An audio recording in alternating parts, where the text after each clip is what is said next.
ternyata pas ya. setelah saya baca nih, pas dibaca di Google, sangat sedikit sekali, hanya sekitar 2 atau 3% saja pelancong dari Asia yang datang sana nggak kemalingan, nggak kecopetan. Jadi kalau Kan misalnya kamu tuh udah ada udah. kecopetan berarti justru hebat gitu loh. Wow. Kalau Jadi nggak kecopetan jangan ada copetnya.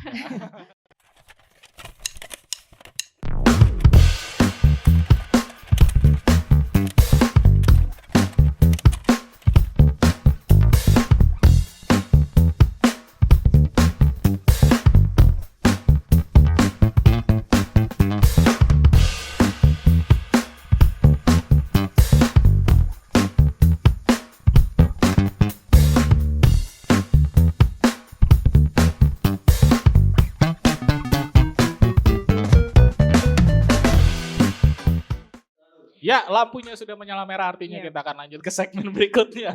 Saya kaget. Saya kaget tadi mau buka, Bapak duluan. Iya dong. Emang kita nih masih belum Kita kan belum masih sejalan. anyar banget, iya. Iya, Kita belum belum sejalan. sebenarnya kita harus satu jalan dulu, Pak. Bener. Ya sama salahnya Anda pulang kemana, saya pulang kemana. Kalau saya pulang sama Jangan Anda. bahaya nanti saya disamperin sama Ibu Negara. Oh jangan. Ini jadi ngomong-ngomong soal jalan. Yes. Jadi Masuk, kita Pak Iko. hari ini kita akan bahas jalan-jalan atau Mhm. traveling. Yes. Nah, hari ini itu temanya 50 before 50. Apa Agak menarik. itu 50 before 50 50? before 50 artinya selamat datang.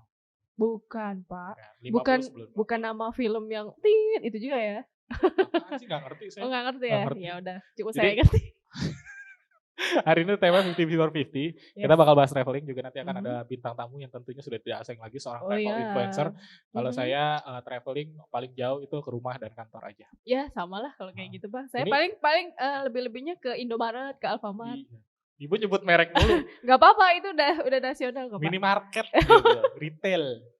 Nyebut merek mulu ini. Jadi gini, Mhm. kita bakal kedatangan bintang tamu yang keren banget. Yep.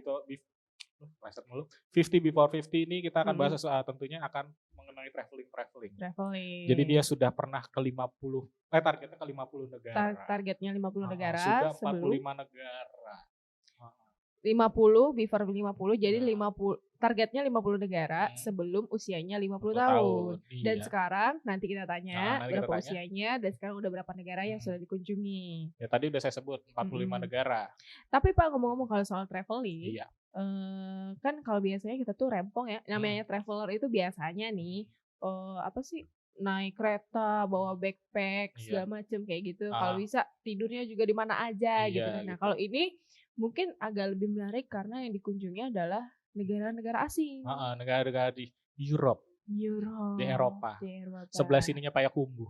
Bukan ya? Bukan, Pak. Aduh, Iya. susah kalau jalan-jalannya cuma ke Opi Mall ya. Iya. Lah saya mah kalau naik LRT aja udah seneng. Seneng saya. ya, Pak, ya?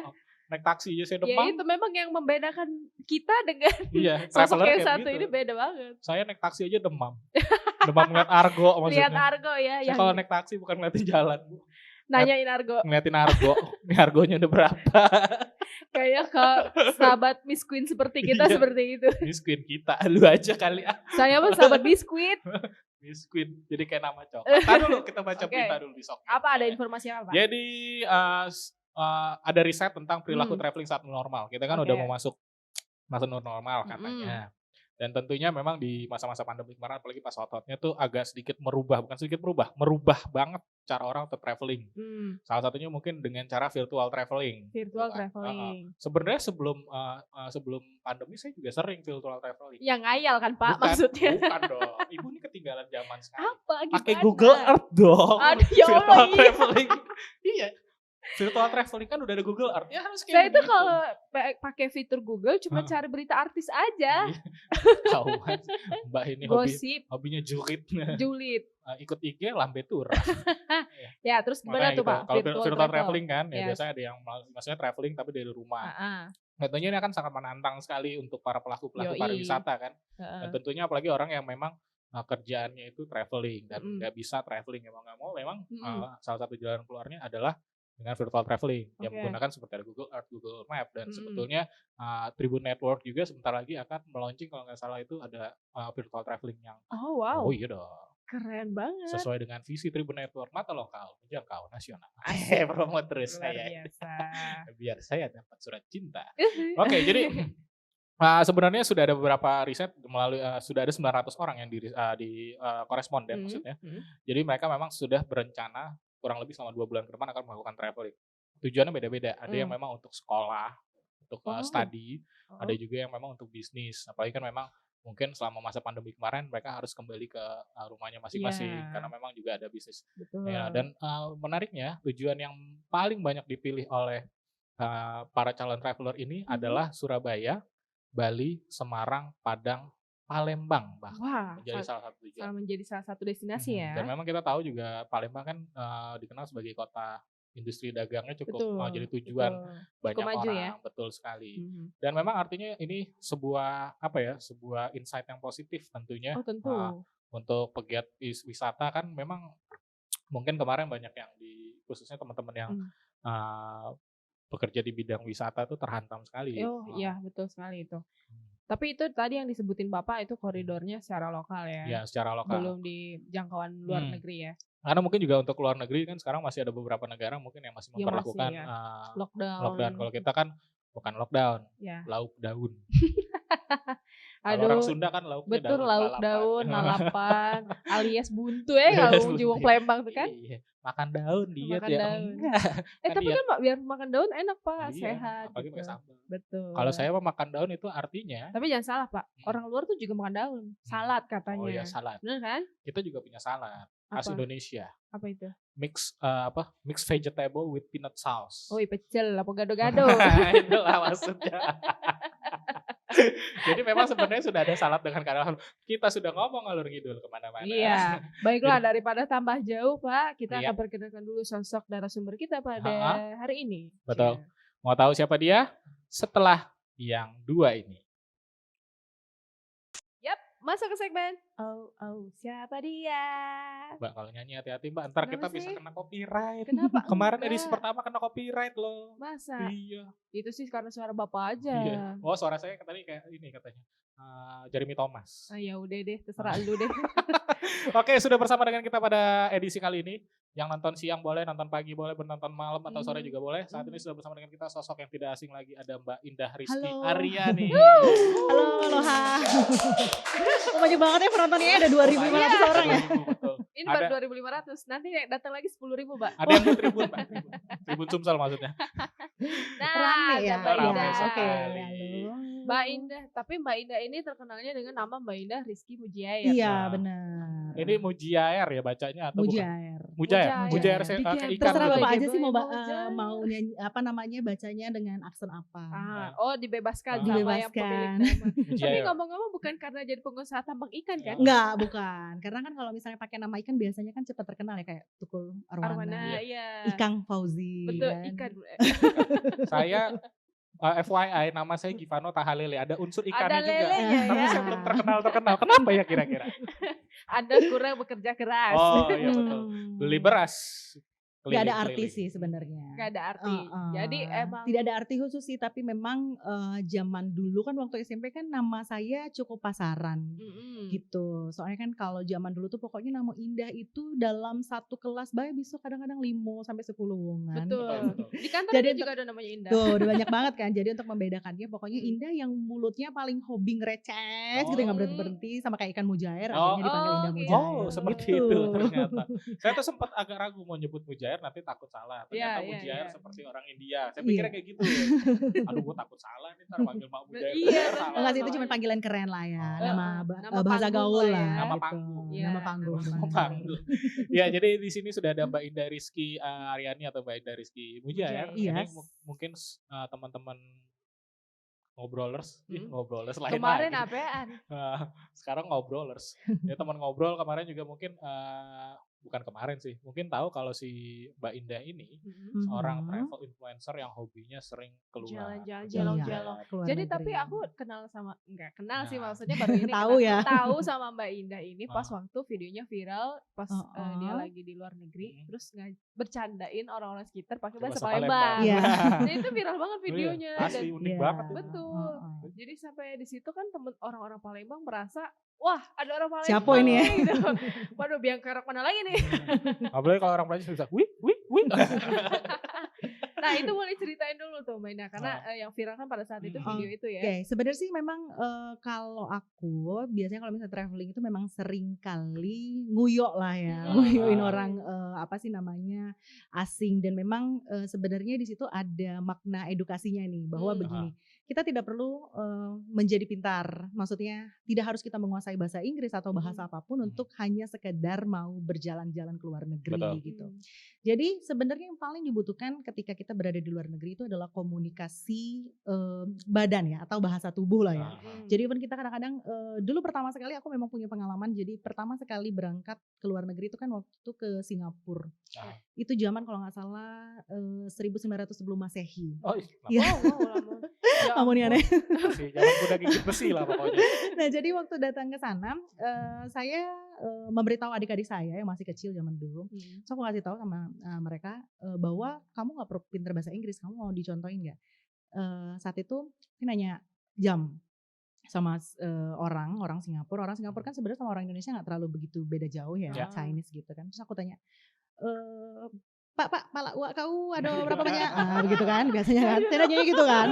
Terus sama dia bilang, 9:30. Nah kan, aku bilang gitu kan. Artinya kamu tidak perlu pintar bahasa Inggris untuk hanya bisa dapat ke luar negeri gitu loh. Karena dengan gestur aja sebenarnya dia sudah paham. Mereka sudah mengerti gitu loh. Mereka kalau misalnya jalan, Pak, pala kau pecah, kemana? Gak tahu apalah, pokoknya intinya pasti mereka bisa jawab gitu.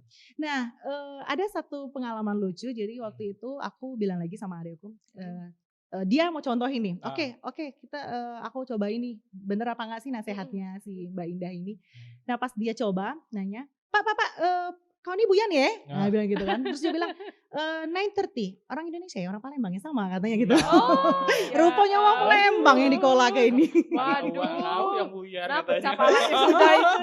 Nah jadi berawal dari sana, aku merasa ini adalah hal yang unik ya, maksudnya karena kan aku kalau misalnya berangkat ke luar negeri sama teman-teman atau sama katakanlah teman bisnis gitu, ada hal-hal yang kadang-kadang aku edukasi ke mereka. Nah salah satu diantaranya adalah bagaimana menggunakan bahasa tubuh saja untuk dapat tetap bisa berkomunikasi dengan orang luar. Oke, poin pertama adalah yang bisa diambil ketika kita mau jalan-jalan ke luar negeri itu nggak perlu bisa bahasa asing. Iya benar. Jadi cuman gerak-gerak badan. Tapi jangan salah juga gitu Pak. Jangan joget ya. Saya mau makan.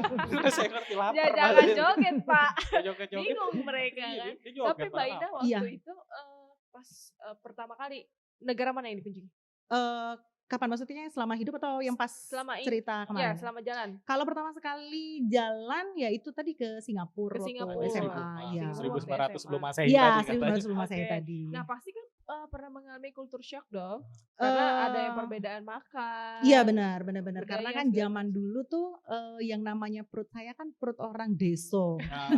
Jadi nggak bisa makan kalau misalnya nggak ada nasi kan. Nah sementara dulu kan kalau datang ke Singapura tuh KFC-nya mereka tidak punya nasi. Kemudian juga di sana sulit sekali mencari apa namanya makanan halal kan.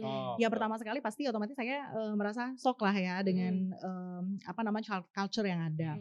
Nah tapi ada hal-hal menarik yang menjadi perhatian khusus sehingga ini menjadikan motivasi saya untuk terus berkeliling ke luar negeri. Jadi waktu itu tengah malam ingat sekali keluarga saya sudah tidur semua, ibu, adik-adik saya udah tidur semua. Nah kemudian saya merasa aku pengen eksplor nih ke negara ini, apa sih yang ada di sini. Nah pas keluar ternyata tengah malam itu pun masih ramai sekali. Nah saya melihat orang China di situ mereka saling berbagi makanan di atas sebuah meja. Mereka benar-benar kompak dan mereka berbicara dengan bahasa mereka sendiri. Sampai mereka tertawa melihat aku dan aku di situ bengong, diam. Nah artinya begini, ternyata aku yang tertawa melihat budaya mereka, mereka pun tertawa melihat saya gitu loh. Jadi ada beberapa hal yang aku pikir oke, ini ternyata unik sekali. Ini adalah culture mereka di mana mereka mungkin pada saat itu tengah malam mereka berkumpul bersama, entah mereka apa sih main mahjong dan sebagainya gitu loh. Dan kemudian juga yang bikin aku senang itu ketika datang ke luar negeri, tengah malam pun kota mereka tuh tidak tidur gitu loh. Nah di saat itu aku tersesat, jalan kaki udah jauh banget, udah gak bisa pulang, dan ternyata menemukan jalan pulang itu rasanya bahagia sekali. Gitu loh, dengan keterbatasan yang ada ya. Otomatis kan waktu itu SMA, kemampuan bahasa Inggris ya masih bisa how do you do lah, gitu kan. Nah dari situ, jadi dari situ berkembang keinginan untuk mempelajari budaya lain, kemudian juga berkembang apa sih namanya cita-cita rasanya ingin ke luar negeri dan mengelilingi dunia. Gitu. Iya dari sana. Jadi tentu aja ya kalau misalnya saya pernah dengar gitu dari teman-teman, ya jujur aja saya kan belum pernah ke itu ya Pak, tapi teman-teman saya tuh pernah cerita kalau misalnya sekali udah pernah nginjek negara luar, itu pasti ada ketagihan candu, benar. kayak gitu. Benar, ada rasa ketagihan sih benar. Dan sama kemarin yang video sempat viral itu kan kalau tidak salah saya di negara mana saya lupa. Pokoknya negara di atas awan. Lupa deh. Apa ya? Andes. Bukan. Kok saya lupa nih malah nih. Ardiles. Balik lagi. Sampai lupa nih, bener blank. Pokoknya daerah itu disebut dengan negeri di atas awan nanti cari di internet, saya lupa. Pokoknya negara itu benar-benar negara terpencil di sebuah negara Eropa yang luasnya itu benar-benar kecil lah, kayak negara Vatikan, di atasnya lagi negara Vatikan. Nah di situ yang saya rasakan adalah ternyata budaya mereka juga hobi mengiukan, gitu loh, hobi ngebohongin. Orang Eropa ini kan mengiukan. Nah dari situ kan aku marah awalnya gitu kan. Kita tanya harga apa sih namanya buah, harganya berapa, totalnya seharusnya yang dibayar itu kalau nggak salah cuma 7 euro, dia kasih tahu 11 euro. Jadi aku marah nggak bisa marah pakai bahasa Inggris, akhirnya terkeluar bahasa Palembang tadi. Nah dari situ kan kemudian di-record sama temanku, dia posting di Instagramnya. Nah dari sana awalnya viral. Nah kemudian juga setelah dari situ ada datang ke sebuah toko yang toko itu nggak bisa ditawar, aku marah lagi, kesel lagi, terus ngomongin ketemu sama nenek tadi, nek kau tuh ngaji baik, lah tuh. Dari sanalah akhirnya viral. Coba dong aku gitu. pengen denger lagi waktu itu Palembangnya gimana? Kemarin apa ya, ngaji lah tuh gitu. Yang penting bukan bahasa yang layak sensor ya. Kalau kan itu editor kita bakal banyak kerjaan. Nah ngomong-ngomong tadi kan kita nih temanya adalah 50 before 50. Yes. Nah, sangat menarik sekali karena targetnya itu 50 negara sebelum usia 50 tahun. Kalau nggak salah sudah 45 negara. 45. Masih ingat nggak list 45 negara itu atau memang udah saking seringnya sampai lupa? Kebanyakan sih negara Eropa yang mungkin bisa dikatakan 1/3 bagian itu sudah pernah aku lalui kayaknya. 1/3 atau 2/3 lah ya. Pokoknya kalau misalnya 2 kali keliling lagi ke sana atau 2 sampai 3 kali keliling lagi ke sana, harusnya semua negara Eropa tuh sudah pernah aku lewati. Jadi yang paling banyak memang negara Eropa. Oke, berarti udah 45 negara. Sekarang usianya? 32 tahun, looks like 17 tahun lah ya. Oh ya Allah.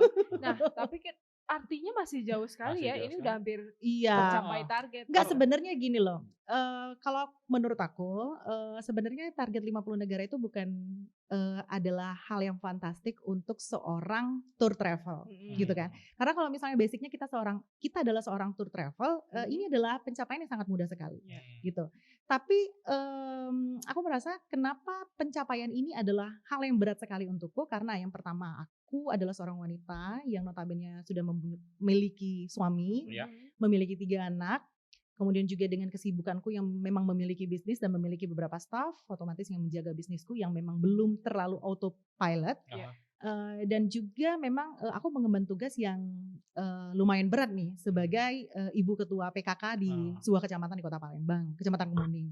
Nah jadi otomatis aku memiliki beban yang maksudnya tidak mudah untuk mencapai 50 negara ini sebelum 50 tahun. Nah makanya itu aku bikin ini menjadi semacam apa sih namanya, semacam quotes lah ya yang harus aku perjuangkan atau suatu hari itu harus aku lakukan gitu. Jadi sebenarnya kalau kita bicara soal nilai, soal apa sih namanya, jumlah ini sebenarnya nggak terlalu hebat besar, gitu. Tapi untuk untuk apa sih namanya, untuk seseorang saya gitu dengan basic yang luar biasa sekali ini, kepadatannya dan sebagainya, ini ya lumayan. Dan kalau misalnya memang ada uang, kemudian juga ada waktu dan sebagainya, seharusnya sih 50 negara ini bisa tentu didapatkan sebelum 30 tahun bahkan gitu. Tadi sempat ngobrol juga memang kalau Mbak Indah ini biasanya kalau ke luar Indonesia bukan cuma sekedar jalan-jalan tapi ada bisnis trip juga ya. Oh ya, sebenarnya awalnya itu kan memang pure jalan-jalan, mengeluarkan uang, kemudian holiday. Nah, ada rasa sesak ketika kita membawakan seseorang oleh-oleh. Jadi dulu pernah 1 koper berangkat, balik 8 koper. Dan dari situ bangkrut anak muda. Jadi dari situ tekanjat setiap kali berangkat kedodo ya. Nah biaya berangkat ibarat kata misalnya 10 juta nih berangkat, tapi bawa oleh-oleh itu bisa 5 kali lipat gitu. Karena tahu sendiri kan dengan kebudayaan orang Indonesia yang dikit titip ya. Kita udah pacak lagi nak nyombong, baru nak nyombong dikit oleh-oleh banyak nih ya.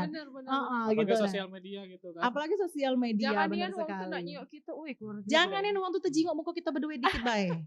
Iya, kalau tejinga muko kita berdua dikit pasti nak ngutang tuh lah. Nah, itu kan wong Indonesia kan. Lah saya jalan ke Banyuasin aja nitip apa ke Banyuasin. Ada we dititipnya. Jadi dari situ ada rasa sesak ya setiap kali pulang itu bawa barang banyak sekali, entah jepit kuku, entah apa dia baik kita bawa ke sama uang. Dan kadang-kadang kalau misalnya kita kasih dia gantungan kunci atau magnet kulkas, itu mereka waya-waya nian. Nggak tahu mereka makan itu lemak mereka dibeli ke limo ikut nasi bungkus dibandingkan si kok magnet kulkas itu. Nah itu loh.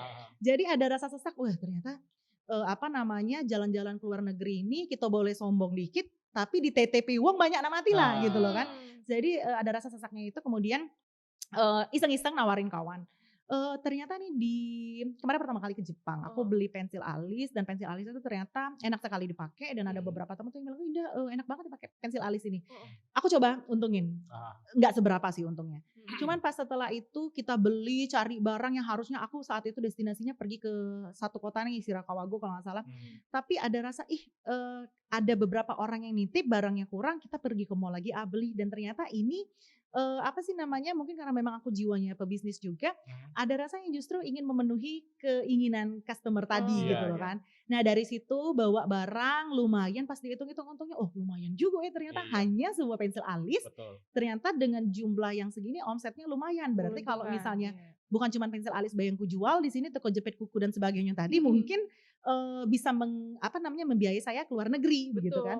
Nah dari sanalah akhirnya aku berpikir kayaknya ini butuh bisnis trip gitu loh. Kenapa tidak? Maksudnya gini loh, berjalan kita dapat nikmat jalan-jalannya, karena kan yang namanya kayak gini kan seperti kata Mbak tadi tuh memang udah edik ya. Udah memang ngerasa enaknya gitu loh. Sudah kita gak mikirin lagi ruginya, mikirin lagi yang sebagainya itu udah gak lagi.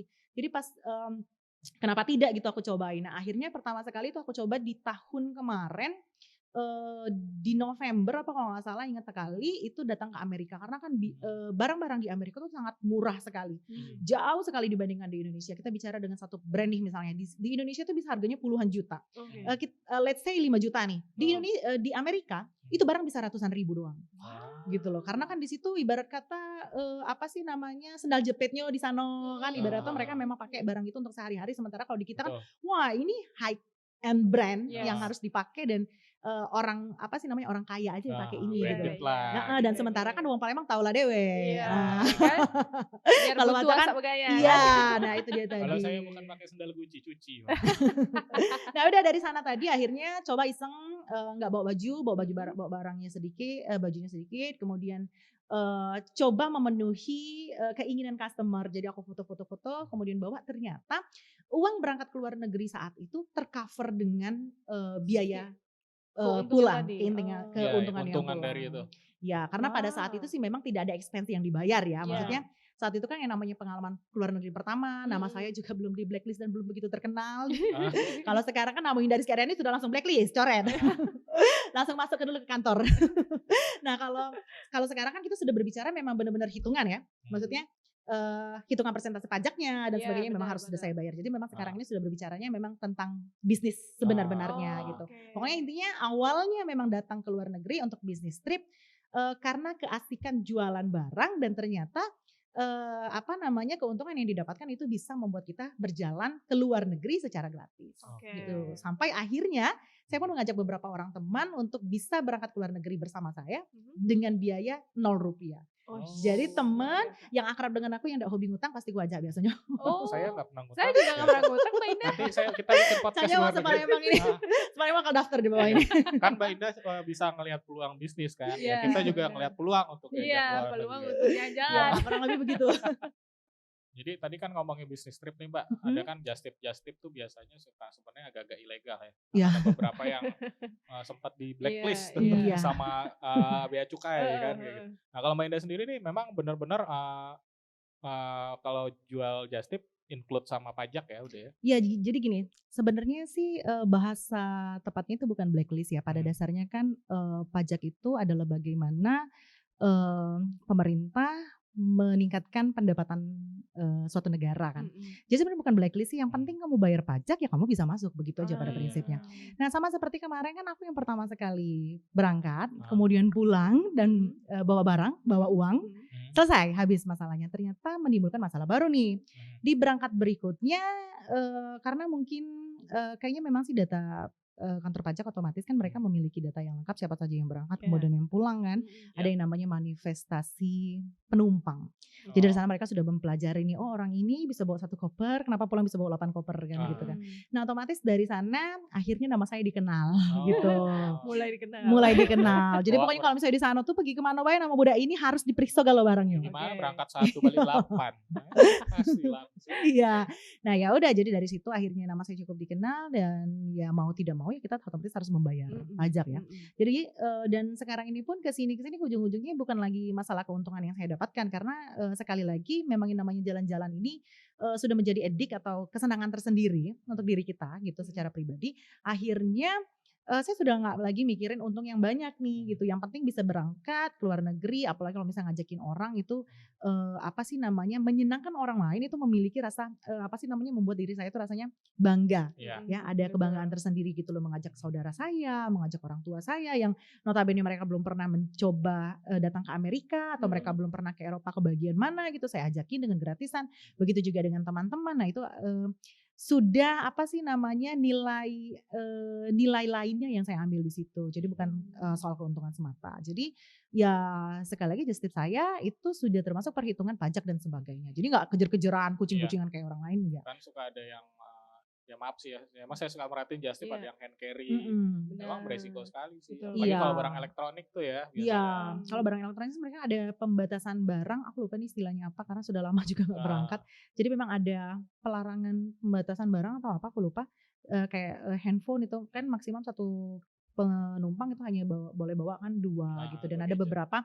Nah dan ternyata bisnis trip begini nih membuat karena aku orangnya senang belajar ya. Jadi setiap kali ada sesuatu hal begini tuh seperti mendapatkan ilmu baru gitu loh. Jadi mau tidak mau akhirnya aku membuka buku apa sih namanya regulasi tentang pajak, regulasi tentang keuangan negara yang harus ya akhirnya dapat ilmu baru nih. Oh ternyata ada aturan-aturan di negara kita ini yang harus kita ikuti kalau mau hidup gitu loh. Dan kebetulan nama aku sudah cukup populer di Bandara Jakarta. Jadi istilah kata kalau misalnya kamu terkenal ngomong aku dari Palembang pasti oh ini pasti anak buahnya Indah Rizky. Jadi baru kata nama aku tuh sudah ya nggak bisa lagi kemana-mana tuh tanpa resmi gitu loh. Jadi otomatis ya yang saya lakukan ini sesuai dengan jalurnya. Gitu. Tapi merasa berat gak sih untuk menjalani bisnis ini kan kadang-kadang kita repot banget. Kalau gitu. Untuk orang lain tentu saja ini berat karena kenapa? Apalagi seperti saya itu kan seperti aku nih wanita, katakanlah pokoknya walaupun tenaga aku cak huluk, tapi kan covernya tetap wanita, tetap wanita gitu kan. Sini kaum huluk.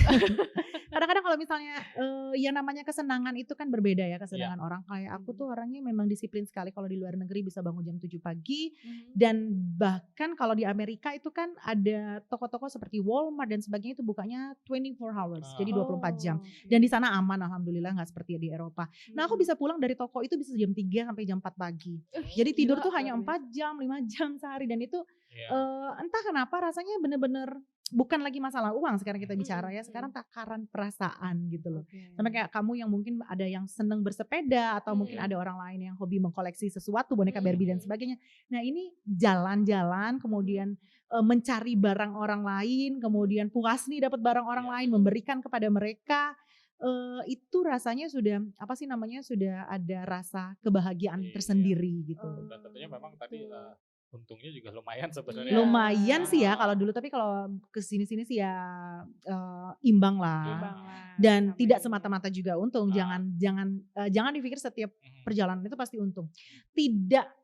Maksudnya tidak jarang beberapa kali perjalanan pun itu hitungannya rugi. Rugi besar malah nombok besar.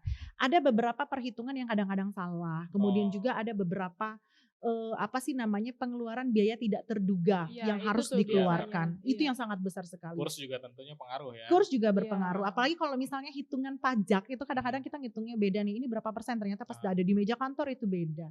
Yang ya intinya pernah sampai 1 kali jalan itu ruginya hampir 100 juta. Kalau kita bicara masalah nilai. Ya. Tapi ya itu dia tadi karena jalannya sama adik kandung sendiri, menyenangkan dia secara pribadi ya udah aku anggap oke lah ini mengajak kamu liburan. Lebih priceless lah. Iya gitu loh.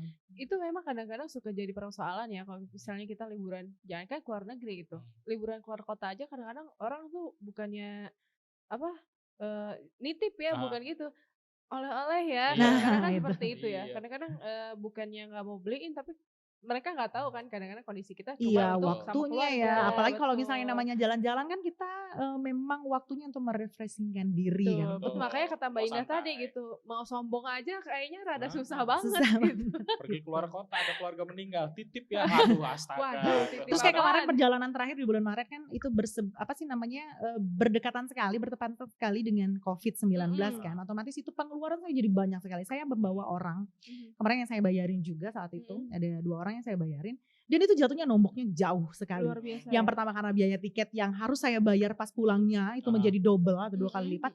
Kemudian juga ada biaya seperti nabrak mobil karena kemarin saya mengendarai mobil sendiri. Ada musibah yang harus membuat saya harus keluar uang itu banyak. Jadi memang perjalanan itu bisa dikatakan dari 100% perjalanan yang sudah jelas itu 30% pasti rugi. Tapi sekali lagi kita tidak menghitung-hitung soal nilainya, kita berjalannya, terus kemudian ada nilai pahala dan nilai kemanusiaannya yang nyenengin orangnya, doa dari mereka juga kan. Kemudian juga kita ambil subsidi silang deh kita anggap. Ya Allah, saya berdoa semoga Mbak Ida ingat saya gitu. Pokoknya nanti yang podcast ini diulang-ulang terus biar Pak kalau ketemu play mengojeng 8 kali. Yang 8 lancip. Nah, itu artinya juga kalau mau just tip Mbak Indah ini sudah terpercaya ya. Iya, temannya terpercaya. Tapi juga kalau just tip yang masuk akal. Mbak Indah itu just tip apaan, beli kulkas. Ampun dah. Padahal di situ kulkas, TV dan sebagainya itu murah sekali. Tapi kan bawanya nggak mungkin. Iya, bawanya nggak mungkin. Apa bawa kulkas. Saya nggak kebayang gitu. Overweightnya berapa itu. Apalagi kalau misalnya mereka itu kan di luar negeri itu memang ada tempatnya mereka menunjukkan rasa syukur kepada Tuhan kan. Yang namanya Thanksgiving Days gitu. Jadi di Thanksgiving Days itu mereka menjual segala sesuatunya itu murah. Jadi diskon tuh sampai 99%. Wow. Gitu loh. Jadi bahkan mereka rela antri berjam-jam. Black Friday gitu ya. Iya, Black Friday, bener banget. Itu aku tobat datang ke sana karena antriannya itu kalah antrian sembako di sini. Kayaknya habis ya. Pokoknya untuk masuk ke dalam satu toko tersebut mungkin membutuhkan antrian sampai 5 jam. Gila. Jadi juga kalau barangnya masih ada ya nggak sih? Jadi diskon 99%. Iya, up to 99%. Bahkan elektronik, laptop yang begitu-begitu tuh kalau TV yang besar banget itu paling bisa dapat dengan harga ratusan ribu. Artinya itu harus ngantri dari jam berapa kira-kira? Kalau mereka kebanyakan dari tengah malam. Bikin mereka tenda antri. ya, saya sempat lihat di. Mereka bawa ini kursi kecil, kayak kursi haji iya, itu. iya. Tenda gitu loh. Nah tadi Mbak Indah sempat sebutin kalau kemarin kebetulan lagi di luar negeri berbarengan dengan COVID-19. Benar. Katanya jadi sulit pulang ya kemarin. Iya.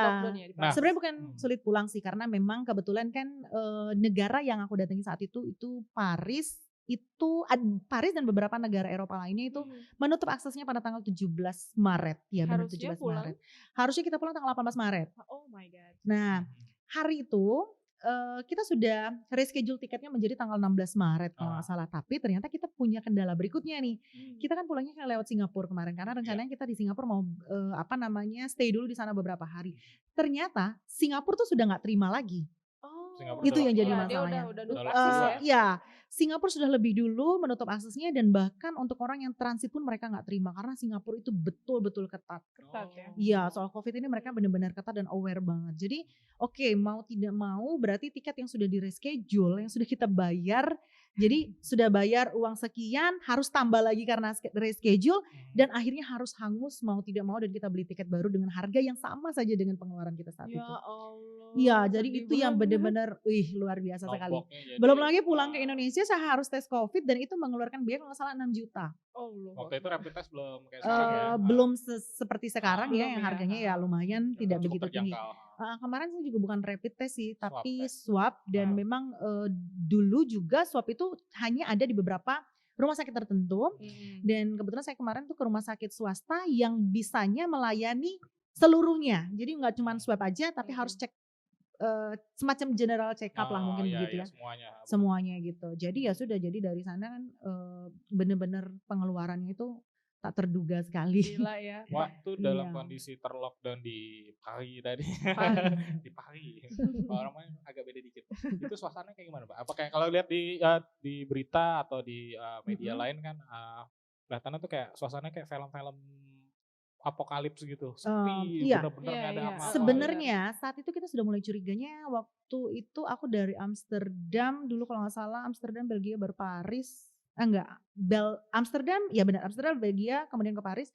Di Paris itu sudah ada beberapa polisi, tapi kita nggak nyambung. Jadi maksudnya gini, di Champs-Élysées itu ada yang persimpangan banyak itu di Paris itu, termasuk di pusat kotanya dekat Eiffel. Nah di situ ada beberapa polisi, padahal biasanya nggak gitu.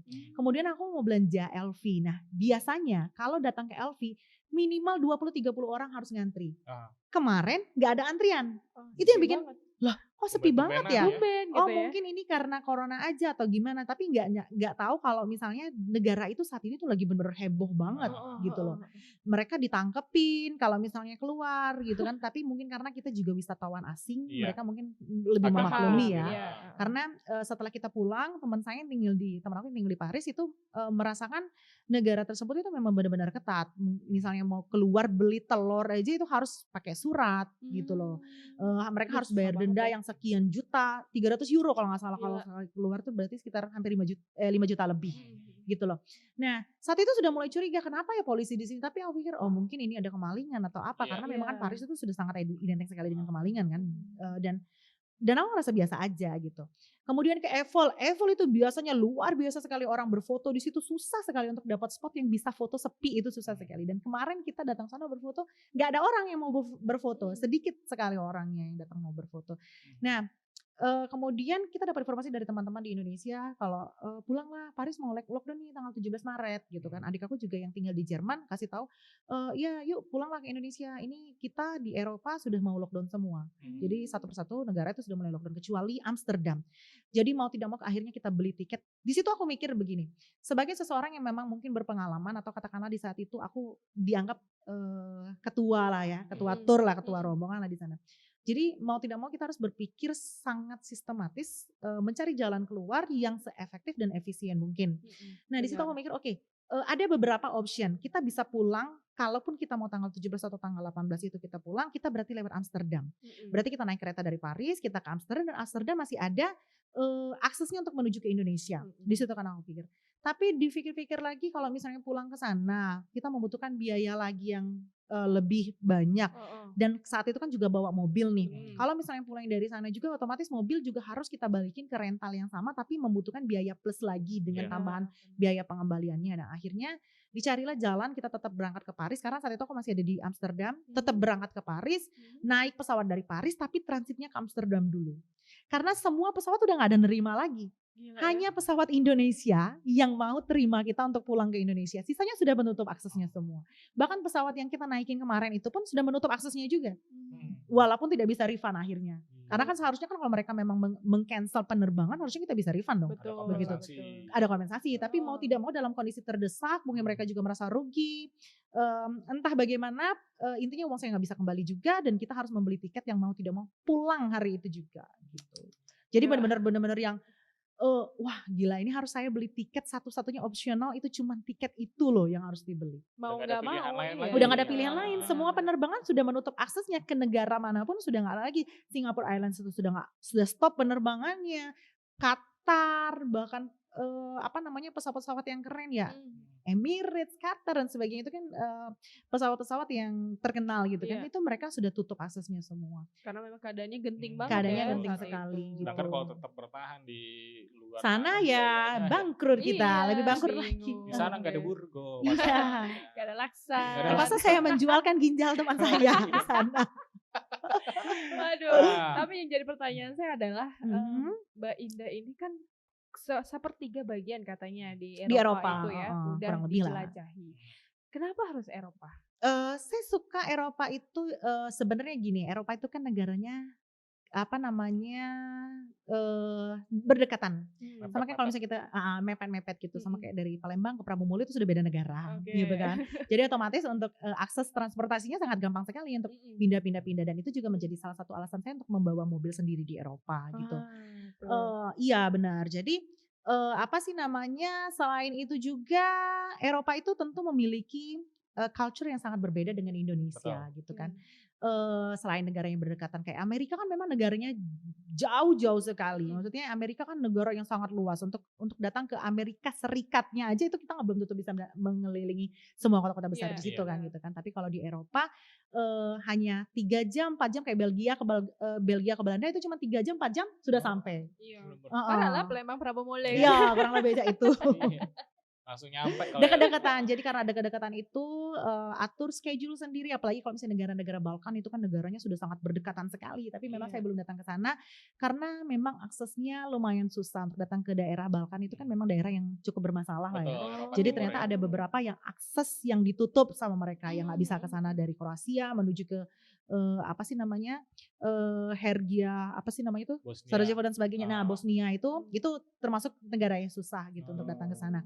Jadi ya udah gitu. Pokoknya kenapa saya harus akhirnya berkeliling Eropa ya karena memang kemudahan akses untuk datang ke negara tersebut. Nah saya jadi pengen nanya nih karena Mbak Indah ini kan nyetir sendiri. Iya benar. Itu license-nya gimana? Permitnya? Apa susah? Apa kita perlu ngurus SIM internasional gitu ya? 18 jam pernah. Iya saya pernah nyetir 18 jam. Saya ini kebetulan memang Gojek di sana. Jadi selain jual pempek saya juga adalah driver online di sana. Bukan cuma just tip. Emang kalau bisnis woman tuh kayak gitu. Apa-apa harus mandiri sendiri. Nanti lama-lama buka PO di sana. Perusahaan otobis itu kan. Ya pernah ke 18 negara itu selama 2 minggu. Yang kemarin sempat dapat apa sih namanya semacam entah record entah apa. Pokoknya beberapa penulis. Saya pernah dituliskan di berita gitu bahwa saya adalah perempuan pertama dari asal Palembang yang berhasil berkeliling Eropa menggunakan mobil sendiri. Iya, menggunakan mobil nyetir sendiri ya. Menyetir mobil sendiri. Bukan kalau tur kan biasanya sudah diatur. Iya, naik bus ya, naik kereta, naik ketek gitu kan. Ini saya bawa mobil sendiri. Pertama sekali memberanikan diri tuh waktu ke New Zealand. Tapi ke New Zealand sama Indonesia sama lah, setirnya di sebelah kanan ya. Jadi pertama kali nyobanya di sana. Ketika bawa mobil di New Zealand itu apa sih namanya perasaannya tuh sangat senang sekali melihat gunung salju di situ yang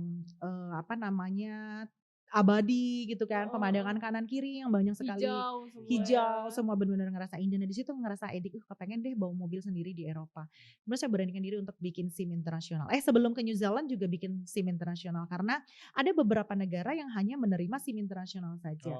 Tapi perlu dicatat bahwa SIM internasional ini hanya sebagai penerjemah saja. Jadi even kita memiliki SIM internasional, kita tetap harus bawa SIM kita yang asli. Karena SIM kita yang asli itu sesungguhnya sudah internasional bentuknya. Jadi ada beberapa negara yang justru mereka tidak nerima SIM internasional. Di Belanda, saya pernah ke Belanda, saya ditolak tuh ngasih SIM internasional. Justru mereka mintanya SIM asli. SIM driver license yang Indonesia punya gitu loh. Tapi ada beberapa negara kayak Australia pun juga tergantung dengan perusahaan mobilnya. Jadi ada beberapa perusahaan mobil yang boleh menerima SIM kita saja, tapi ada juga beberapa perusahaan mobil yang mereka harus menerima internasional SIM tadi gitu. Tapi bikinnya juga gampang kok, bikinnya hanya di Jakarta, nggak sampai 1 jam juga selesai gitu. Karena kan udah nggak perlu tes lagi ya. Nggak perlu tes lagi, tapi permasalahannya bukan hanya di SIM saja. Gitu loh, even kita punya SIM saja tapi kita tidak memiliki keberanian, terus juga kita tidak memiliki semacam pengetahuan, kemudian juga pengalaman berani dulu deh yang pertama sekali karena kan bawa setir mobil itu dari biasa ke kanan sekarang biasanya ke kiri. Jadi jomblo singku dah sih. Singku banget. Awalnya pasti singku sekali. Kita kan keluar langsung ke kiri. Ini kan ke kanan. Iya, jadi perasaan itu nabrak terus gitu. Kayak mau nabrak terus gitu. Apalagi kan ternyata beda ya. Apalagi mobil di sana tuh kan cukup beda dengan di Indonesia. Sebenarnya sih ada mobil-mobil keren bikinan Eropa di Indonesia juga punya. Tapi kan saya di sini nggak punya mobil, punya angkot. Jadi tidak terastop. Nah, jadi ada beberapa keunggulan mobil luar negeri itu yang saya ngerasa aneh gitu loh. Mereka di situ berhenti dikit mobilnya mati. Kemudian juga kalau misalnya ada salju itu perasaan salju tuh udah mau datang ke kita, ternyata kaca mereka tuh entah gimana caranya salju tuh apa sih namanya tuh bisa ngejauh-jauh gitu ya? Kayak ada apa gitu. Jadi di kacanya keren juga ya. Iya, dan ada beberapa kalau di film-film luar tuh kayaknya saljunya nggak datang gitu kan. Pokoknya memang ada beberapa keunggulan mobil Eropa yang dimiliki gitu loh dan berbeda dengan di Indonesia. Yang pasti sekali itu adalah peraturan. Sebenarnya sih kalau ditanya lebih enak nyetir di sana apa di sini, sebenarnya di sana. Karena apa? Karena di sana jelas. Kalau di sini kan kita ibu-ibu sen ke kanan belok ke kiri. Nah, kalau ditegur enggak marah. Ditegur enggak marah. Kita baru A, dia udah B. Iya. Tapi kalau di sana semuanya lengkap. Di dalam mobil sudah tahu nih kecepatan kita harus maksimum di sini 30 km/h. Sudah tahu. Di jalan pun sudah tertera tulisan hanya boleh untuk jalan yang lurus, boleh ke kiri dan ke kanan, dan itu benar-benar terang, nggak ada sama sekali yang apa sih namanya jalanan tuh yang pengumumannya kabur gitu loh, termasuk dengan semua rambu-rambu lalu lintas di sana itu sudah sangat jelas sekali. Karena mereka peduli sekali dengan keselamatan. Iya, dan perbedaannya adalah kalau misalnya di sini kan kita jalan 5 meter kena tilang. Kalau di sana nggak ada istilah begitu. Jadi kalau misalnya memang kecepatan kita luar biasa ngebutnya, nanti 3 bulan kemudian akan datang itu tagihan di kartu kredit. Gitu. Emang kalau di luar negeri mungkin lebih nyantai, bapak lebih bisa berjalan sedang. Tapi kalau di Indonesia memang nggak bisa nyantai. Tapi dijamin menjadi driver yang skillful. Iya benar. Benar banget. Ya Allah. Pengalaman paling unik selama ke luar negeri. Tadi saya sempat ngobrol kan ya Mas. Iya. Itu sempat kemalingan katanya. Iya benar. Jadi memang sempat kemalingan, dipecahin kaca mobilnya. Negara Eropa yang kita kelihatannya itu sangat indah sekali, surga dunia. Ada beberapa orang yang mengatakan pokoknya kalau misalnya tidak ke Eiffel itu tidak pernah merasakan rasa romantis. Ya begitu kan. Karena yang kita lihat kan benar-benar setiap orang itu menginginkan untuk datang ke negara tersebut. Padahal sesungguhnya negara tersebut itu sangat bahaya. Jauh dibandingkan pecopet kita yang pasar 16 ini, ya kan? Yang kemana-mana bawaan pisau, mereka tidak, mereka santai, tetapi tahu-tahu barang lengket, hilang, begitu saja. Jam sudah bisa belajar hilang. Jadi memang mereka luar biasa sekali ya pencuri di situ. Mungkin memang ada sekolahnya kali. Jadi ada kursus mencurinya. Tahun 2012 dulu pertama sekali saya datang ke Eropa sama orang tua saya, itu saya mengalami 3 kali kecopetan dalam 1 hari. Ya Allah. Jadi itu luar biasa sekali. Ini bukan kecopetan jadi. Tapi kayaknya mereka juga mengincar mungkin ini orang memang asing. Orang asing.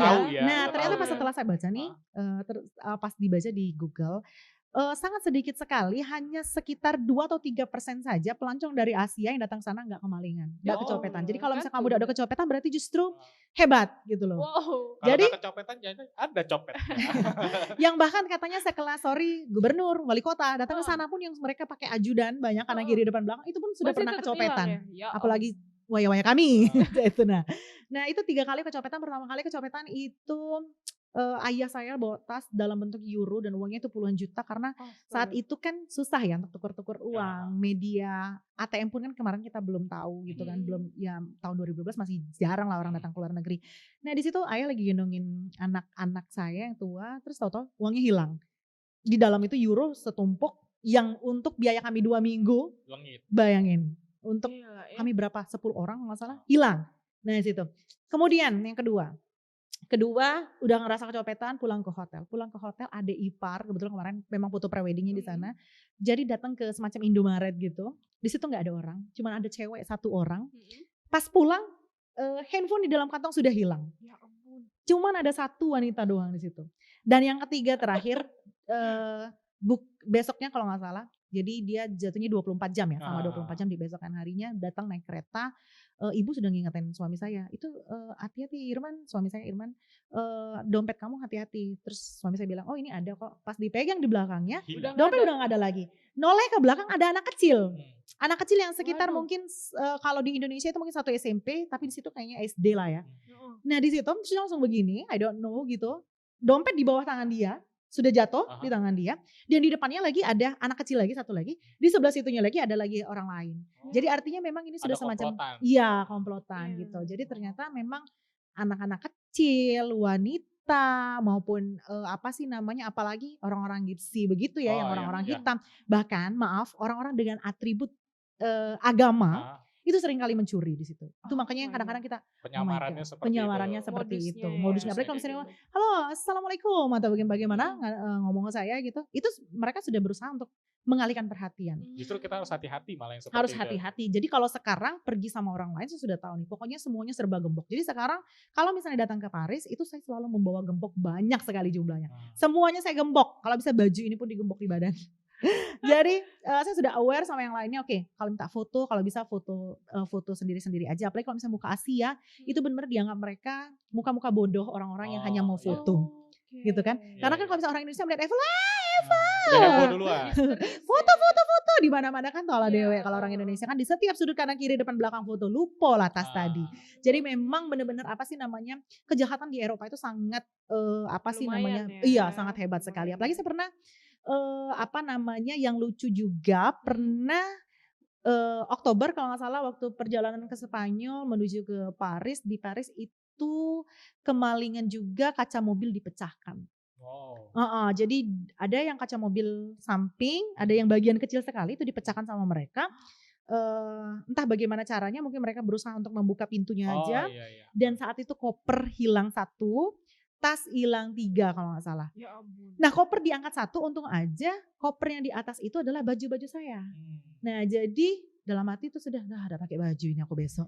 Kelebu juga. Tapi untung di bagian bawah barang-barang bawah bagian bawahnya itu belanjaan sudah ditaruh bagian bawah. Jadi mungkin sama mereka kan susah ngeluarin barang. Bener. Nah makanya sekarang kalau misalnya aku parkir itu kalau bisa jaraknya hanya 0,5 cm aja dari belakang. Jadi benar-benar dipepetin banget biar mereka nggak bisa lagi buka pintu. Jadi sekarang begitu Iya, mengantisipasinya gitu. Karena kenapa? Kemalingan kemarin itu kan di daerah belanja Chamelies namanya. Di situ itu adalah pertokoan elit di mana itu semua merek ada semua, yang LV, Hermes, di situ ada semua. Yang tempat-tempat orang kaya tuh belanja di situ. Ibarat kata kalau misalnya di Indonesia itu mungkin semacam komplek Grand Indonesia gitu ya. Pokoknya yang mewahnya lah. Nah ternyata datang ke sana ternyata kemalingan dan polisinya biasa aja gitu loh. Memang polisi Eropa selalu begitu. Mereka ya nggak tanggung jawab. Kamu datang ke tempat negara yang memang di sini istilah kata memang begini, salah. Harusnya lebih aware. Iya, salah kamu sendiri gitu kan.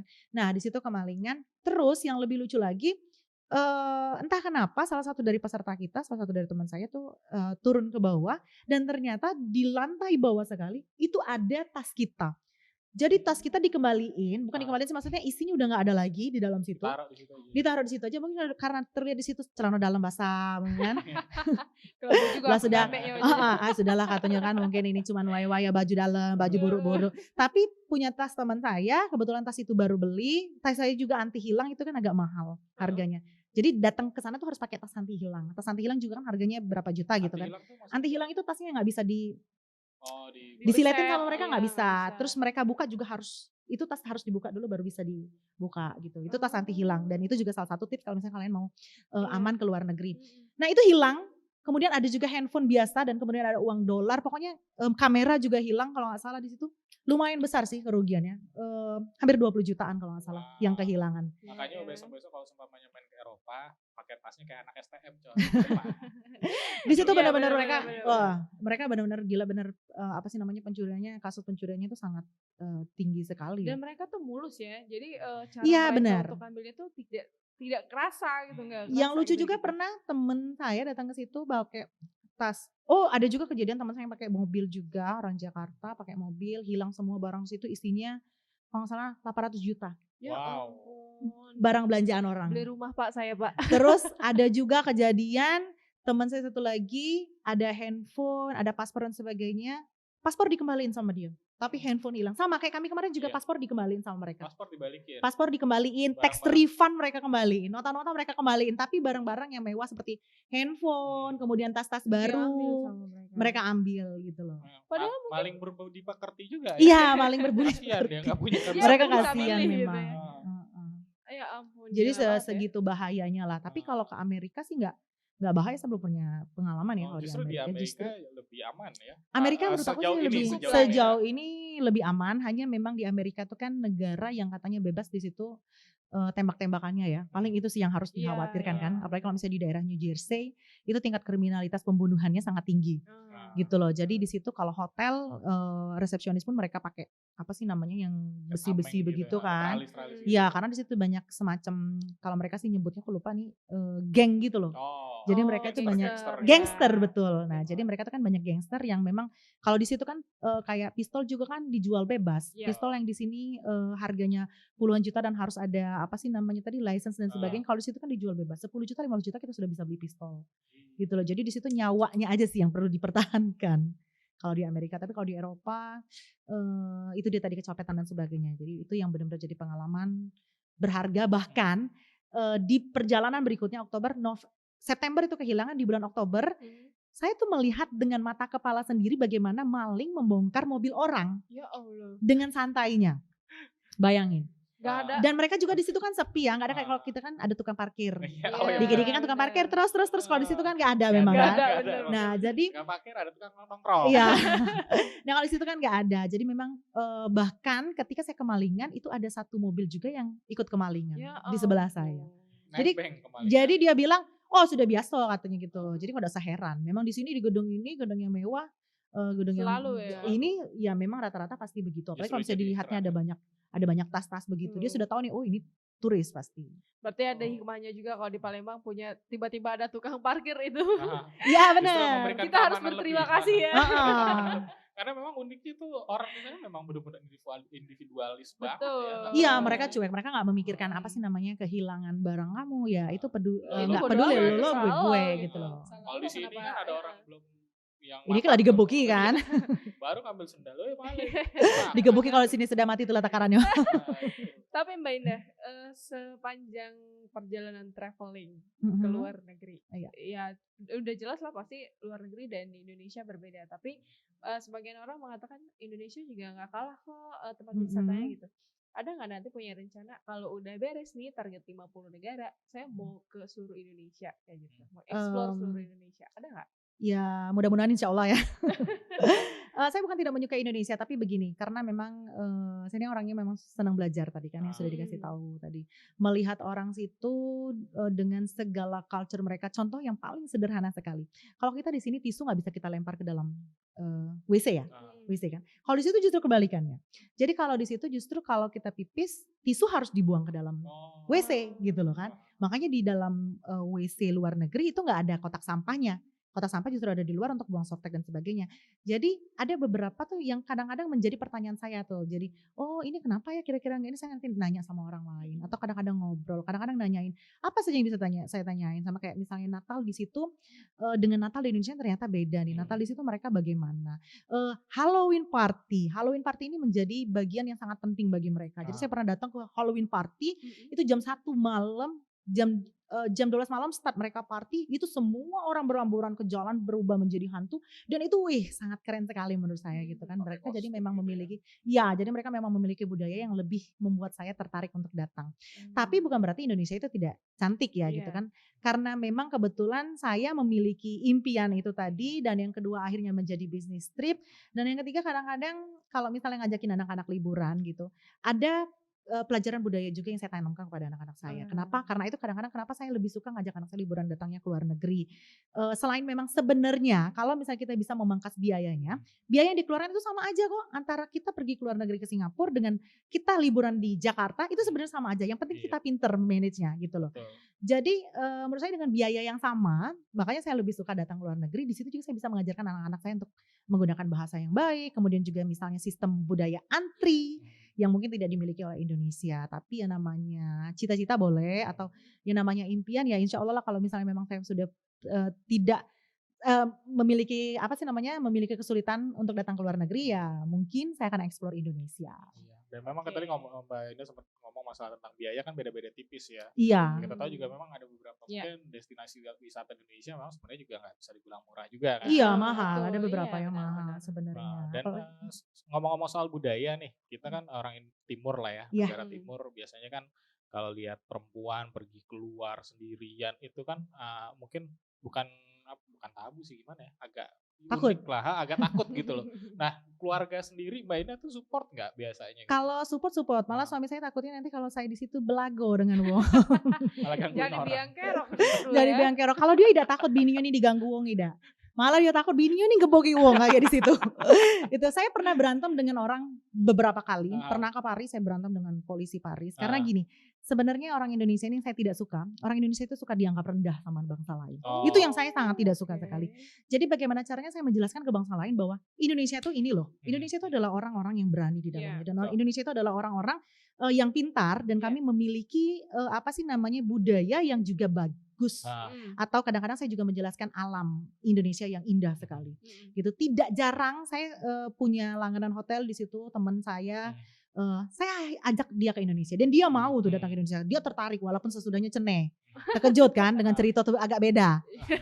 Datang saya bilang, oh di Bali itu luar biasa sekali. Kalau Maldives, Bali itu kalah nggak dengan Maldives? Oh kalah. Bali itu luar biasa indahnya, saya bilang begitu kan. Kamu tidak perlu biaya yang banyak. Akhirnya ujung-ujung kecopetan juga budak ini tadi kan. Pokoknya intinya ceneh. Indah kalau bercerita kalau Indonesia itu ini. Iya memang betul Indonesia kemungkinan. Mungkin kamu lagi apesnya saja. Saya bilang begitu kan. Bahkan saya tawarin datang ke Palembang. Tidak galak jadi lakulah tobat. Datang ke situ dia ngomong gitu kan. Lebih ganas lagi. Iya. Jadi memang ada rasa keinginan saya tuh untuk menjelaskan culture budaya dan kita. Jadi balik lagi ke masalah bebala tadi. Saya tidak suka tuh orang Indonesia tuh selalu dikiukan tadi yang saya bilang, dikiukan tadi. Jadi kadang kalau misalnya kita beli, pernah sama-sama teman saya belanja di Amerika, itu di daerah Chinatown-nya, orang-orang Cina, belanja barang berapa, terus dia bohongi kita, ini harus pakai pajak, saya gak mau kan, terus dia ribut, saya panggilkan sini, panggil kata aku, kau panggil sini, kata aku ngomong gitu, aku panggil polisi, aku bilang gitu kan. Terus sama dia uangnya diludahin sama dia. Tuh. Baru dikasih sama teman saya kan. Teman saya sudah takut nih. Kemudian saya marah sama situ kan. Saya marah, saya lempar uang itu. Saya gak mau. Saya maunya uang saya kembali. Titik. Saya bilang begitu kan. Saya orang Indonesia. Saya tidak takut dengan kamu. Saya bilang gitu. Kamu tahu orang Indonesia terkenal sekali dengan pembunuhan. Saya bilang begitu. Jangan sampai saya bilang situ. Saya panggil tante saya datang sini. Karena kebetulan saya memang punya tante. Kalau udah kata tante mungkin takut juga aku di situ kan. Iya, jangan sampai kakek uang Palembang ini terkenal luja. Jangan sampai kayak terkejut kau dengan pisau dapur. Masa kamu ya. Akhirnya dia mengalah dan akhirnya dia terdiam, tercungak lah orang itu tadi kan. Iya, dan akhirnya dia mengalah gitu kan. Sampai teman saya bilang, wah gila luar biasa kamu ini. Saya juga pernah berantem sama orang yang nggak mau antri. Saya lupa orang apa itu di Mariner of the Sea. Saya juga pernah naik kapal pesiar gitu. Mereka nggak mau antri. Anak saya, pokoknya intinya dia nggak mau antri. Saya marahin. Kamu dari mana sih? Saya dari Indonesia. Dan saya memiliki budaya antri di sana. Walaupun mereka tidak tahu aslinya cak mana kan. Intinya aku bilang, Indonesia ini adalah negara yang memiliki kebudayaan tinggi untuk dalam antri. Jadi kau pindah belakang. Nah saya marahin gitu kan. Panggil polis dan sebagainya. Kalau laki aku cuma terdiam deh, ya sudah jadilah. Pernah juga bahkan di Korea saya sampai membuka celana saya, mantat saya untuk marahin orang karena dia marahin anak saya. Jadi orang Korea itu kan tidak suka dengan anak kecil. Iya. Jadi mereka tidak suka dengan anak kecil, sementara anak saya ini kan 3 rasa 8 gitu. Jadi 3 bajaret Kenzo jadi terus berisik gitu dia marahin, hey katanya gitu, shut up your mouth ini. Terus aku panggil, sini lu kau. Panggil dia, kau punya uang tua enggak? Kau punya anak enggak? Terus dia bilang, no I don't have, wajar kau enggak punya anak. Kata aku bilang gitu kan. Jadi pokoknya intinya aku marahin sampai orang teman saya itu sampai terkejut. Dia enggak bisa marah dengan bahasa bahasa Inggris. Dia juga gak ngerti. Saya juga pakai bahasa Palembang. Kau kurang ajar kau, kalau bahasa Palembang suruh tangan ini kau. Nah gitu kan. Ada saya. Iya, malah Palembang. Palembang kalau sudah habis kau. Jadi sampai saya buka celana, saya bilang, kau tahu enggak anak aku tuh keluar dari sini nah. Kau tahu enggak jangan ngomong. Kau belum pernah kan keluar dari sini. Aku bilang gitu kan. Jadi akhirnya dia sampai terdiam. Oke. Apologize, dia minta maaf gitu. Jadi saya ingin menunjukkan kepada orang lain bahwa bangsa Indonesia ini bukan bangsa yang gampang dijajah loh, gitu loh. Betul. Jadi kalau masalah Mbak Indah suami support nggak? Ya support, mau tidak mau. Cuma takutnya tadi kayak gitu. Iya, dan suami saya sudah sangat paham. Mengatasi permasalahannya akurat. Saya sangat paham karena kan suami saya di Indonesia saja saya terkenalnya dengan orang yang memang istilah kata membela kebenaran ya. Kan cukup tegas lah. Cukup tegas ya. Di Indonesia ini kalau ada uang tidak ada antri pasti aku stopi. Jadi memang saya juga diantara netiun saya juga terkenal ya, kayak kemarin saya pernah membahas masalah panti asuhan yang ada masalah gitu kan. Saya juga pernah mengedukasi tentang budaya antri yang di WC kemarahi galau untuk terdiam. Pernah juga saya viral karena saya mengusir anak-anak yang berkumpul budak-budak baju SMA yang mungkin Pol PP belum berani untuk negornya, sementara aku tadi berlari galau mungkin dianggapnya ibu gilo bae. Nah gitu kan. Jadi memang saya terkenal di Palembang ini dengan istilah kata ketegasan, pembela kebenarannya lah itu. Nah secanting lagi gilo itu. Nah kalau di luar negeri jadi di luar negeri pun saya tunjukkan bahwa orang Indonesia tuh seberani ini, sekuat ini loh. Jadi jangan main-main dengan orang Indonesia. Betul. Kadang-kadang memang kita butuh orang-orang yang ya seperti Mbak Ina ini ya. Kadang-kadang orang tuh, aduh masih banyak mikir gitu. Nanti gue marah, ntar gue dipepet gitu kan. Sebenarnya orang Indonesia juga ngerti culture negara luar. Karena saya sempat dengar cerita nih. Jadi teman saya bilang, kemudian dia tinggal di Singapura. Jadi untuk membedakan wisatawan Indonesia dengan negara lain tuh gampang banget katanya. Tanya gimana Kak bedanya? Lihat aja dia ngantri nggak? Kalau nggak ngantri itu fix pasti orang Indonesia. Sampai gitu. Nah sebenarnya kan itu hal-hal yang membuat malu ya kayak gitu. Ya kalau saya sih kebalikan ya, karena memang mungkin hidup saya tuh sangat disiplin sekali, dari kecil sudah diajarkan disiplin dan memang beraturan sekali. Bahkan saya punya jadwal hidup saya yang memang benar-benar semuanya tertata dengan rapi. Jadi saya selalu memberikan motivasi kepada termasuk staf saya bagaimana seorang tukang pisang yang tetap bisa menjadi kaya raya jika kamu memang komitmen. Karena saya bilang di sini orang sukses itu terlahir dari orang yang rajin. Tidak pernah ada di dalam kamus di dunia ini orang yang sukses itu dari orang malas. Jadi saya selalu bilang gitu sama karyawan saya dan sebagainya. Jadi kadang-kadang suami saya juga ngomong gini, Pak Yoma jadilah kamu tuh berantas kejahatan, kalau kena tuh jauh enggak gitu. Bukan polisi mah, bukan urusan kamu, bukan polisi kau itu gitu kan. Sama kayak COVID-19 kenapa kemudian saya menjadi viral, karena mungkin keberanian saya mengungkapkan masalah COVID ini yang ketika saya berada di Indonesia ternyata diabaikan saja gitu kan. Ya pokoknya ya karena memang harus begitu ya, membuka suara. Benar, harus ada karena negara ini negara demokrasi. Ya mau tidak mau sih akhirnya suami menyerahkan begitu saja, karena selain itu juga tadi memang nyari duit, banyak uang yang dihidupin ini. Dan kemudian juga yang penting adalah bagaimana saya memanage rumah tangga saya dengan baik, memanage anak-anak saya tetap bisa menerima asupan gizi dengan baik, menerima asupan pendidikan yang sangat baik. Makanya kalau misalnya di rumah itu saya tetap semua jadwal anak saya itu ada semua. Bahkan BAB pun saya harus tahu BAB-nya gitu loh. Artinya walaupun saya berada di luar negeri, saya tetap memperhatikan anak saya secara maksimal yang mungkin belum bisa juga dilakukan oleh ibu-ibu yang berada di rumah tangga tersebut gitu loh. Tanggung jawabnya juga tetap terpenuhi. Dan ada satu lagi, karena saya juga adalah ketua PKK tadi yang saya bilang tadi kan, otomatis kan walaupun saya ini nyeleneh, agak gilo dikit, agak pamano dikit di luar lain, tapi bagaimana caranya saya harus bisa menjadi sosok yang didengarkan oleh masyarakat. Karena jadi panutan, karena banyak hal juga yang harus kita edukasikan kepada masyarakat gitu loh. Benar. Karena kan Mbak Indah ini ya mau nggak mau ya pasti bakal jadi sorotan. Gitu. Katakanlah public figure lah seperti itu kan. Dan memang juga kan Mbak Indah ketika keluar negeri juga memang bukan cuma sekedar jalan-jalan. Iya, bukan sekedar jalan-jalan, nyari duit. Dia nyari duit. Jualan pempek tadi kan. Bukan jadi ibu-ibu jangan julid ya, ini Indah kenapa jalan-jalan mulu sih. Habisin duit suami terus ini. Iya. Sembarangan. Ternyata dia cari duit juga. Enggak ya. Iya, cari uang. Cari uang loh. Memang terbukti gitu kan, just terpercaya, pengalaman. Iya, dan ngajakin anak liburan juga kan salah satunya kan. Jadi memang cari uang 1 tahun untuk ngajakin anak liburan kemudian senang-senang gitu loh. Karena ya suami saya seperti yang diketahui bersama kan PNS, otomatis mungkin tidak memiliki maksudnya untuk biaya-biaya yang nanti dulu gitu kan. Biaya-biaya berangkat ke luar negeri berlima, mobil sendiri. Nah, dari sinilah biaya-biaya tersebut bisa ditutupi ya gitu. Lain-lain. Dan juga kan memang sebagai seorang PNS juga bukan terikat sih, tapi ada tanggung jawab. Iya benar. Jadi nggak bisa berdecul aja nggak gitu bisa. kan. Pak aku nak ke London bentar, bisa. Kalau saya balik ke UK memang ujung kebun bunga. Itu kesianian deh.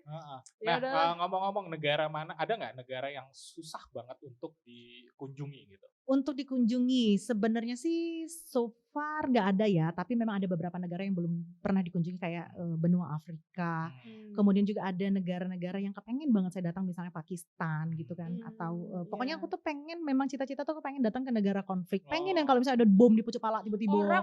Nah itu kepengen. Dia malah mau datang gitu. Iya, jadi ingin mencari yang memacu adrenalin. Jadi pernah waktu berangkat ke luar negeri, aku bilang sama suamiku begini, Pap, kalau seandainya aku terjadi sesuatu atau apa, kamu bisa gak sih tolong donorkan badan aku, donorkan tubuh aku, donorkan ginjal dan sebagainya itu kepada orang-orang yang membutuhkan di luar sana. Mungkin orang-orang yang sedang berperang saat ini kayak di Palestina dan sebagainya gitu kan. Suami aku bilang gini, oh ya Allah langkah sarunya itu.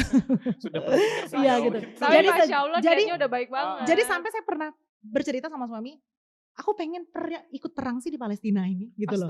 Jadi aku pengen nantang malam pokoknya pengen banget yang datang tuh ke negara konflik atau Korea Utara, Korea Selatan yang memang di situ ada perang gitu kan. Aku pengen menikmati rasanya tuh gimana sih rasanya. Maksudnya Mbak Indah itu nggak pengen ikut perang kali ya, pengen menikmati suasana di negara yang memang terkenal dengan konfliknya. Tapi kalau mungkin jenguk potongan tentara udah ini tidak apa-apa. Nolongnya juga jadi. Kayak melo hamil.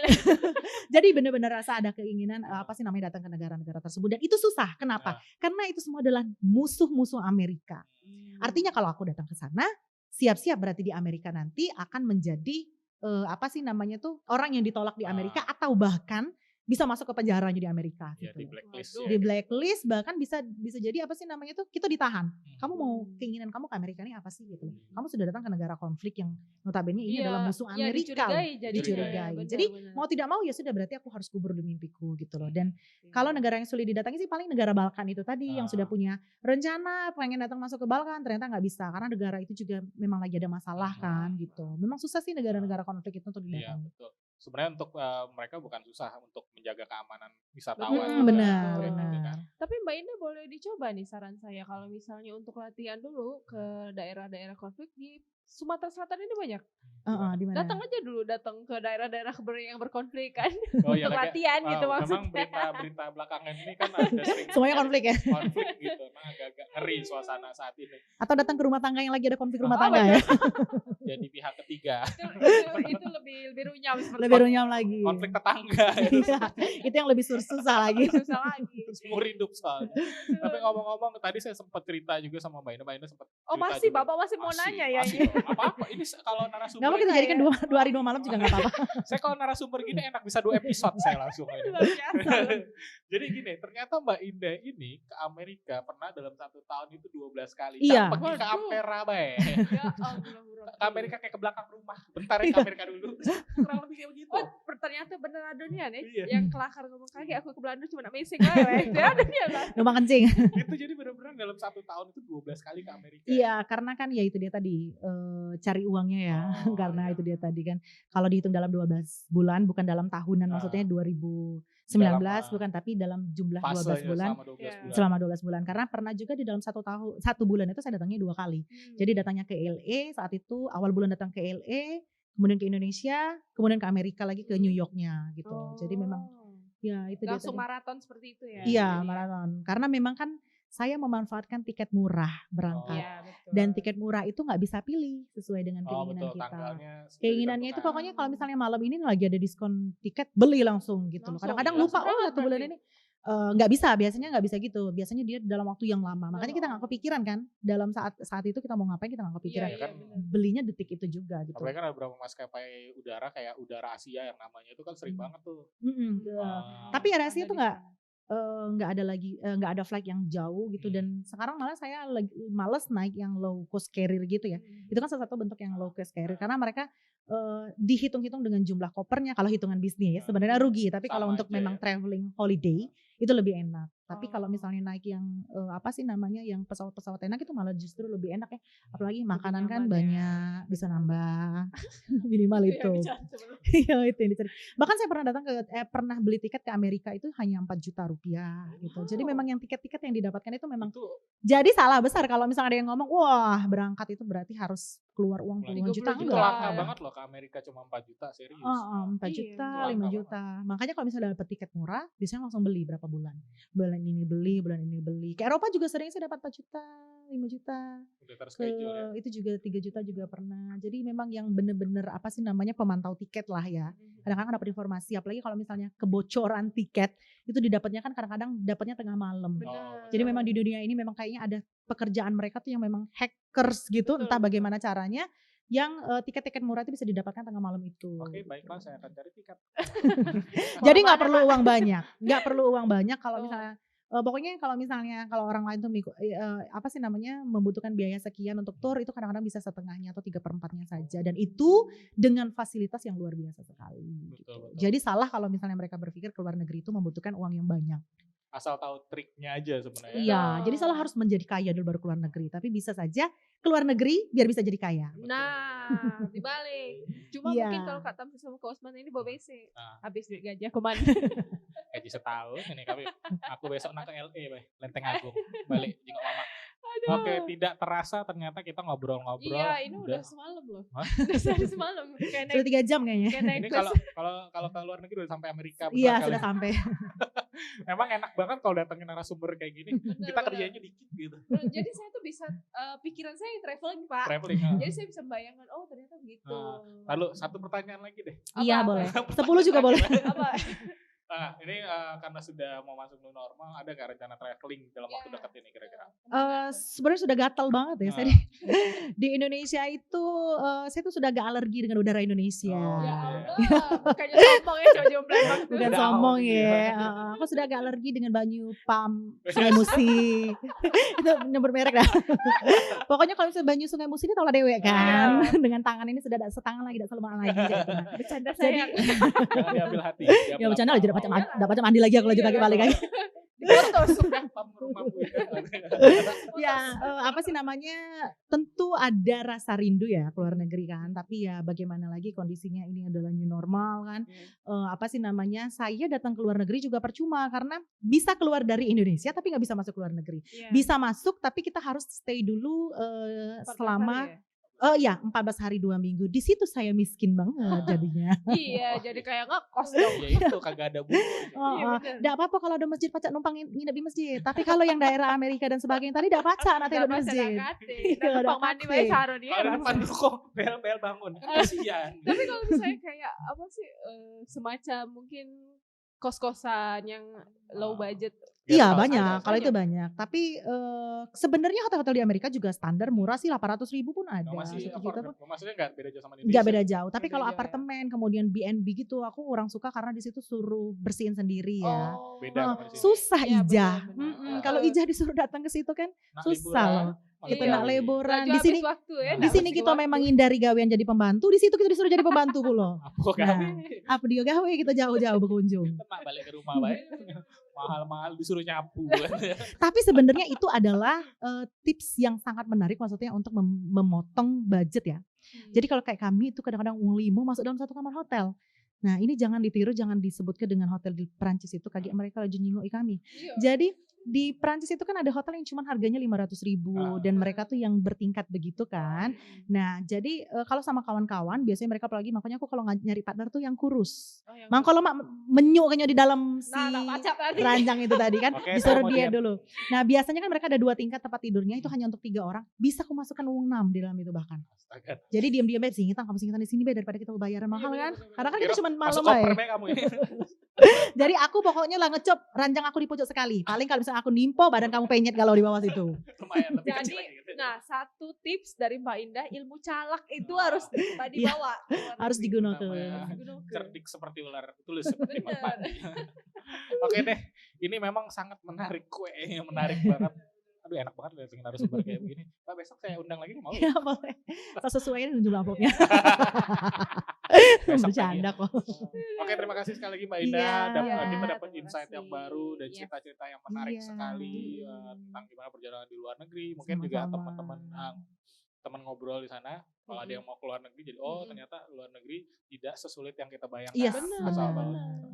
Tidak, namun juga tidak seindah yang kita bayangkan. Iya, terus juga tidak harus pintar berbahasa mereka seperti itu. Masih lemak berengkes tempoyak tuh lah. Iya, nah kan. Udah ujian. Walaupun sudah nyoba waffle yang asli di sana kan. Spaghetti. Roti bakret. Tetap lebih lemak burgo tuh lah. Oke, sekali lagi. Sekali lagi jangan lupa tetap terus saksikan Ngartis Ngobrol Asik bareng Tribun Sumsel dan Sriwijaya Pos setiap hari Selasa dan Jumat jam 3 sore. Nantinya juga akan ada tamu-tamu yang tidak kalah menarik tentunya. Nah, makanya tetap nanti jangan lupa like, share, and subscribe. Dan jangan lupa juga follow Instagramnya Mbak Indah Rizky Aryani _Mujair. Jadi bersama saya Vano dan saya Eis. Oh ya Pak, satu lagi. Saya mau pesan sama netizen. Apaan? Jangan sekali-sekali mendaftar kalau Anda bukan temannya suka ngutang ya. Untuk diajak jalan-jalan, jangan. Pokoknya nanti Mbak Indah keluar negeri pasti ngajak kami berdua. Tapi kita kurus dulu. Katanya mesti yang kurus gitu kan. Tenang Mbak, saya bisa bawa 2 koper kok sekaligus. Oke, sekali lagi jangan kemana-mana lagi. Tetap saksikan Ngartis setiap Selasa dan Jumat bersama saya Vano dan Eis. Ciao. Bye. Dadah.